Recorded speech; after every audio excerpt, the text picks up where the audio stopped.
Assalamualaikum warahmatullahi wabarakatuh. Kali ini saya akan menjelaskan tentang konseling kontrasepsi. Selamat malam Ibu, dengan saya Dr. Indah. Saya yang bertugas di klinik pada pagi hari ini. Sebelumnya saya lakukan anamnesis dulu Bu ya.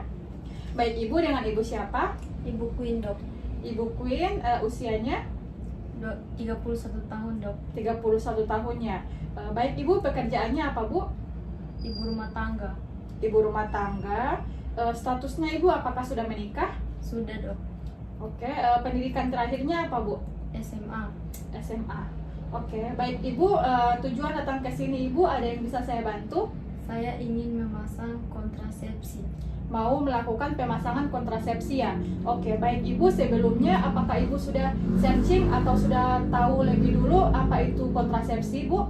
Belum, Dok. Belum ya? Oke, baik Ibu, saya akan sedikit jelaskan. Kontrasepsi itu Ibu alat yang dimasukkan untuk mencegah kehamilan atau menunda kehamilan Bu. Jadi kontrasepsi ini ada dua, yang pertama kontrasepsi hormonal dan yang kedua kontrasepsi non hormonal. Baik, jadi saya akan jelaskan pertama untuk kontrasepsi hormonal. Kontrasepsi hormonal ini pertama ada pil Ibu. Jadi pil ini Ibu konsumsi setiap hari dan pada jam waktu yang sama Bu. Jadi keuntungan dari pil ini cara kerjanya untuk menghambat ovulasi. Jadi kelebihannya ini Ibu reversibel, tetapi kekurangannya ini Ibu haid tidak teratur Bu. Kemudian ada suntik. Suntik ini lebih sedikit menguntungkan daripada pil Bu, karena suntik ini dapat Ibu lakukan setiap 1, 2, atau 3 bulan tergantung waktu yang Ibu mau pilih kapan untuk melakukan suntik berikutnya. Jadi cara kerjanya juga sama Bu, untuk menghambat ovulasi. Kemudian efek sampingnya ini Ibu, dia dapat menyebabkan jadi pada awal pemasangan dia dapat membuat haid tidak teratur juga Bu. Baik, yang ketiga ada implan Bu. Jadi implan ini kita akan tanam atau masukkan di bawah kulitnya Ibu. Di sini cara kerjanya juga sama Ibu, jadi dia dapat menunda kehamilan. Kekurangannya juga Ibu sama, dia dapat membuat haid tidak teratur dan juga dapat membuat jerawat Bu. Tapi dia juga ada sedikit keuntungan, jadi implan ini dapat bertahan hingga 5 tahun Bu. Kemudian yang terakhir untuk kontrasepsi hormonal, dia ada kontrasepsi AKDR hormonal. Jadi kontrasepsi AKDR hormonal ini Ibu ini kita pasang di dalam rahimnya Ibu. Kemudian di dalam rahimnya Ibu dia berbentuk T, kemudian dia ada benang Ibu, dia terbuat dari tembaga. Nah, tembaga inilah yang membuat reaksi radang lokal yang steril sehingga dapat menghambat pembuahan di dalam rahimnya Ibu. Keuntungannya ini Ibu, dia jangka panjang dan reversibel Bu. Kemudian kekurangan juga sama, dapat menyebabkan jerawat dan haid tidak teratur Bu. Itu untuk yang kontrasepsi kontrasepsi hormonal. Kemudian yang kedua ada kontrasepsi non hormonal. Sama Ibu, pada kontrasepsi non hormonal ini terdapat juga AKDR non hormonal.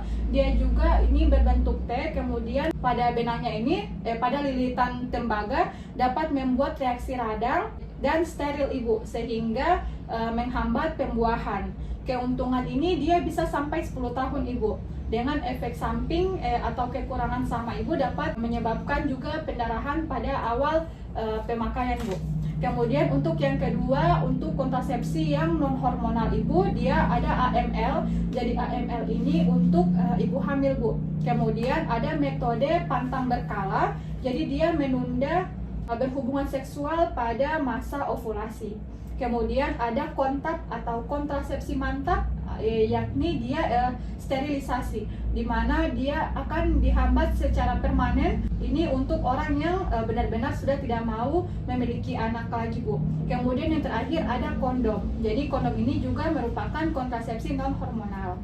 Oke, baik Ibu, setelah saya menjelaskan jenis-jenis atau macam-macam dari kontrasepsi hormonal dan hormonal, ada yang mau ditanyakan? Belum, Dok. Iya, belum ada ya. Oke, baik Ibu, sebelumnya saya akan mau menjelaskan di mana tujuan utama dari pemasangan kontrasepsi ini Ibu untuk menunda atau menjarangkan kehamilan. Jadi Ibu di sini untuk memasang kontrasepsi, kalau boleh tahu tujuannya untuk apa Bu? Untuk menunda kehamilan, Dok. Untuk menunda kehamilan ya. Oke, karena Ibu mau memilih menunda kehamilan, jadi saya sangat sarankan Ibu untuk memilih kontrasepsi dengan jangka panjang seperti AKDR non hormonal dan implan Bu. Jadi kira-kira setelah saya menjelaskan, Ibu mau melakukan pemasangan kontrasepsi yang mana Bu? AKDR hormonal, Dok. Oh, AKDR non hormonal ya. Oke.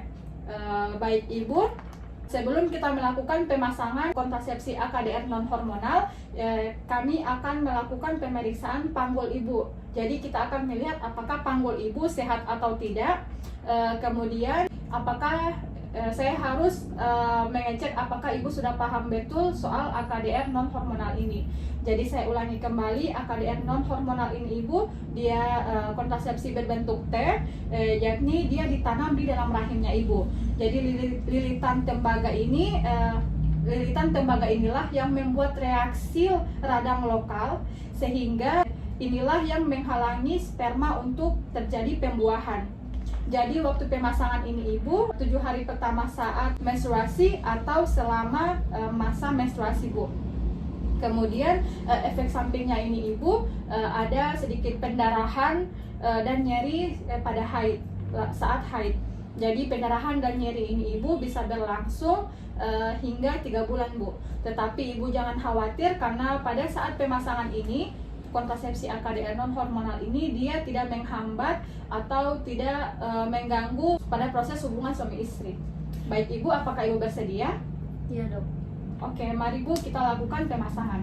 Baik Ibu, sebelum kita melakukan pemasangan, sebelumnya saya akan menanyakan dulu kira-kira HPHT-nya Ibu tanggal berapa? 2 Mei 2021, Dok. 2 Mei ya. Oke, biasanya lama haid Ibu bisa sampai berapa hari? 5-6 hari. 5-6 hari ya. Kemudian untuk pendarahannya Ibu, dia biasa atau banyak Bu? Biasa, Dok. Biasa. Oke, riwayat ektopik ada Bu? Tidak. Tidak ada ya. Nyeri hebat? Tidak ada, Dok. Tidak ada. Oke. Infeksi sistem genital? Tidak ada. Tidak ada. Penyakit hubungan seksual? Tidak ada. Tidak ada. Ibu apakah ada infeksi panggul?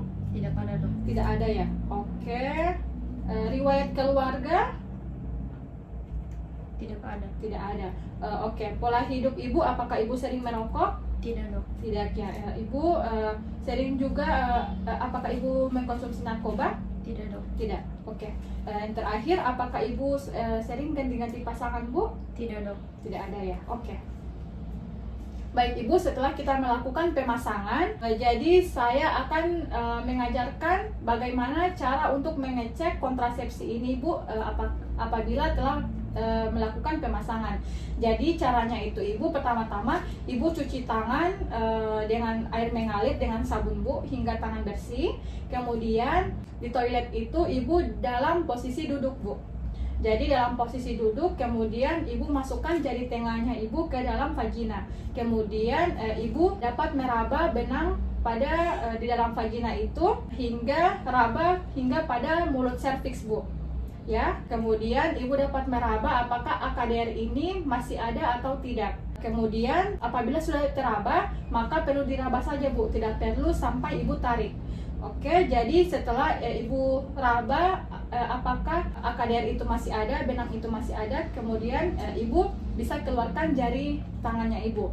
Setelah itu Ibu langsung cuci tangan kembali dengan menggunakan air bersih dan sabun hingga bersih ya. Oke, baik Ibu.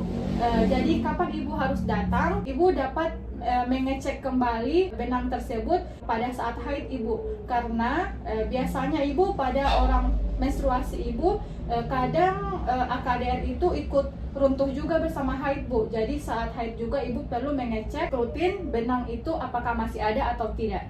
Kemudian jika Ibu sudah merasa apakah benangnya tidak ada, Ibu dapat datang kembali untuk kontrol. Dan yang terakhir Ibu juga dapat lakukan kontrol dan datang kembali apabila Ibu sudah merasakan nyeri atau merasakan kurang nyaman terhadap AKDR ini. Oke Bu, sudah paham sampai sini Bu? Ya dok.